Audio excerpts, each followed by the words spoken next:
Fidas Kenasi, je suis directeur de recherche au CNRS dans un laboratoire pluridisciplinaire qui est le centre Maurice Halbach à Paris. Et mes temps de recherche tournent principalement autour des mutations du travail aujourd'hui. Et moi je suis Thomas Breda, également chercheur au CNRS à l'École d'économie de Paris. Et je m'intéresse au marché du travail avec deux thèmes, les inégalités femmes-hommes et les négociations collectives.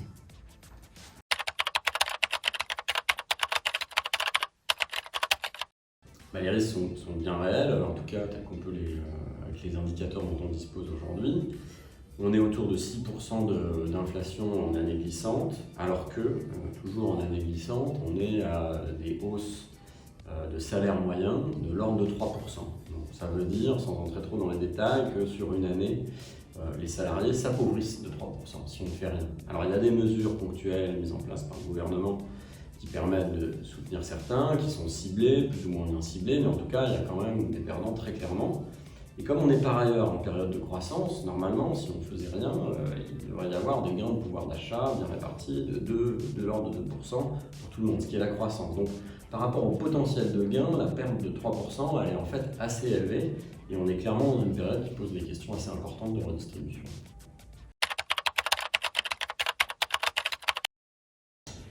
Alors, l'inflation telle qu'on la connaît aujourd'hui, qui érode le pouvoir d'achat des salariés, présente deux risques. Le premier est un risque politique et social que met en évidence non seulement les économistes, mais aussi la plupart des sciences sociales du travail, avec une partie de la population qui tomberait en pauvreté laborieuse, avec donc les problématiques de stabilité sociale que cela peut impliquer. La seconde, plutôt de moyen long terme, et je pense un risque en termes de croissance potentielle de l'économie française. On a pu voir par exemple dans le cas de la Grande-Bretagne, après la grande récession de 2009, un pouvoir d'achat, des salaires réels qui avaient très fortement diminué, jouer contre la motivation des travailleurs et finalement la productivité et la capacité de rebond de l'économie britannique. C'est ce risque-là aussi qui aujourd'hui menace les grandes économies occidentales, France y compris.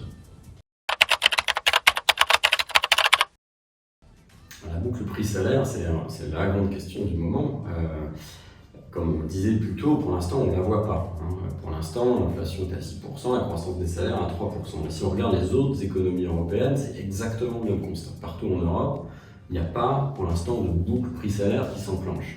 Alors on pourrait dire que c'est trop tôt, parce que selon la théorie économique, c'est les anticipations d'inflation qui vont faire qu'on va vouloir renégocier son salaire, et donc ça va faire de la croissance des salaires, et la croissance des salaires va engendrer une hausse du coût de production pour les entreprises, et si elles répercutent ça sur leur prix de vente, ça refait plus d'inflation. Donc c'est ça la boucle prix-salaire.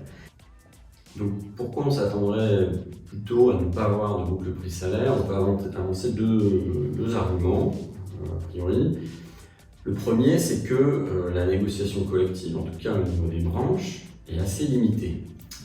Aujourd'hui, beaucoup de branches, une majorité des branches, n'ont pas renégocié leur minimum de branche et leur grille salariale complète suite aux hausses du salaire minimum qui a eu du fait de l'inflation. Alors le salaire minimum, il est indexé sur l'inflation, donc lui, mécaniquement, il augmente. Il joue un peu un rôle de rattrapage pour les bas salaires. Et pour les salaires un peu plus élevés, normalement, c'est la négociation de branche qui prend le relais, et les branches ajustent leur grille, à minima, elles les ajustent sur le salaire minimum national. Mais beaucoup ne font pas ces négociations, de sorte que les minimums des branches restent en dessous du minimum national. Alors, tout en bas, ça va être le salaire minimum national qui s'applique, mais un peu plus haut, là, les salariés ils perdent parce qu'ils n'ont pas les revalorisations auxquelles ils pourraient s'attendre. Donc ça, c'est le premier argument. Et un deuxième argument un peu plus général sur les marchés du travail qui fonctionnent aujourd'hui. Il y a beaucoup de travaux théoriques récents qui suggèrent que les entreprises ont du pouvoir de marché sur leurs salariés. Donc c'est comme des monopoles inversés, ce qu'on appelle des monopsoles. Oui, et pour rebondir sur ce que vous pouvez dire Thomas Breda, la situation de monopsone doit jouer à plein aujourd'hui. Et elle se traduit par exemple par des accords, les juristes s'intéressent à cette question-là, notamment en France, entre entreprises pour organiser entre elles une non-concurrence sur le marché du travail. C'est ce qu'on appelle les accords de non-sollicitation ou de non-débauchage, qui fait que l'entreprise A ne va pas débaucher un travailleur de l'entreprise B sur le même marché du travail. Et donc ce type d'accords peuvent être formels, informels, et puis il y a aussi des situations qui font que ce que moi j'appelle les monopsones cachés. Donc ça, c'est des travaux qu'on a pu mener au centre Maurice Salvatz, avec notamment sous la direction de Claude Didry, où on a pu observer que localement, par exemple, des magasins qui s'affichaient de différentes enseignes étaient en fait la propriété d'un même actionnaire qui appliquait les mêmes types de grilles salariales dans tous les magasins.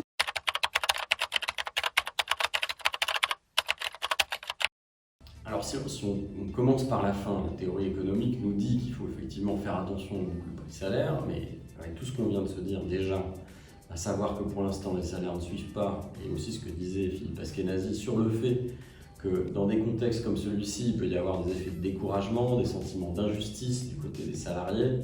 Beaucoup d'entre eux, au passage, pensent que les raisons à l'inflation, c'est les entreprises qui augmentent leurs marges. Ils ont une vision relativement biaisée de ce qui se passe vraiment et ils ont un sentiment d'injustice très fort, d'après un sondage récent. Et donc, dans ce contexte-là, il semble que ce soit effectivement positif et qu'il faille au moins essayer d'augmenter les salaires un peu, tant qu'on n'a pas de prix salaire. C'est fait par le salaire minimum avec l'indexation sur l'inflation et c'est plutôt ensuite que ça ne suit pas au niveau des branches et puis des entreprises. Alors au niveau des branches, ça ne suit pas du fait que les organisations patronales n'ont pas envie d'augmenter les grilles salariales. Je crois que c'est l'illustration parfaite de ce que disait Philippe Askenazy plus tôt, sur l'intérêt plutôt pour le profit, parce que dans un contexte de pénurie de main-d'œuvre, si les entreprises souhaitaient mettre fin à ces pénuries, il faudrait rendre les métiers plus attractifs, revaloriser les prix. Donc elles ne le font pas, elles favorisent des coûts faibles, des profits plus importants. Et donc là, il y a tout un tas de politiques publiques qu'on peut essayer de mettre en œuvre, par exemple des exonérations de cotisations qui sont ciblées sur les branches uniquement qui revalorisent leur grille, de sorte que celles qui ne les revalorisent pas ont moins d'argent public, c'est une façon de faire. Et ensuite, au niveau des entreprises, plus largement, il y a aussi des choses qui peuvent être faites pour mieux organiser la négociation collective, donner plus de pouvoir aux salariés dans ces négociations, afin d'obtenir des gains de salaire plus importants, de mieux renégocier leur salaire pour l'inflation.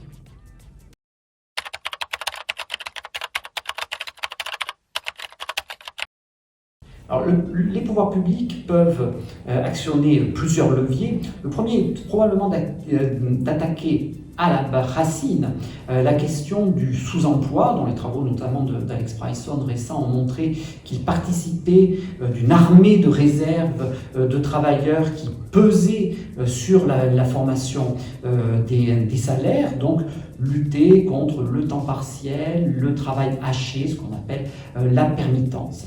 Et cela peut passer par la politique de l'État lui-même comme employeur, qui, depuis plusieurs années, a développé un recours à ce type d'emploi plutôt que des emplois statutaires. On l'a vu notamment à la rentrée, dans le cas de l'éducation nationale, avec le recrutement à la va-vite d'un très grand nombre de contractuels. Et puis, pour rebondir sur la question de mon option, je crois qu'aujourd'hui, le marché du travail est paradoxalement peu concurrentiel et il y a une vraie interrogation à avoir, à créer une politique de la concurrence, étendre la politique de la concurrence qu'on peut avoir sur les ententes, sur le marché des biens, des services, sur ces questions d'entente, sur le marché du travail. Donc vous voyez, deux types de visions, une vision qu'on pourrait qualifier d'une certaine manière keynésienne, et puis une vision qu'on peut qualifier de libérale, mais dans le même type d'objectif de pouvoir redonner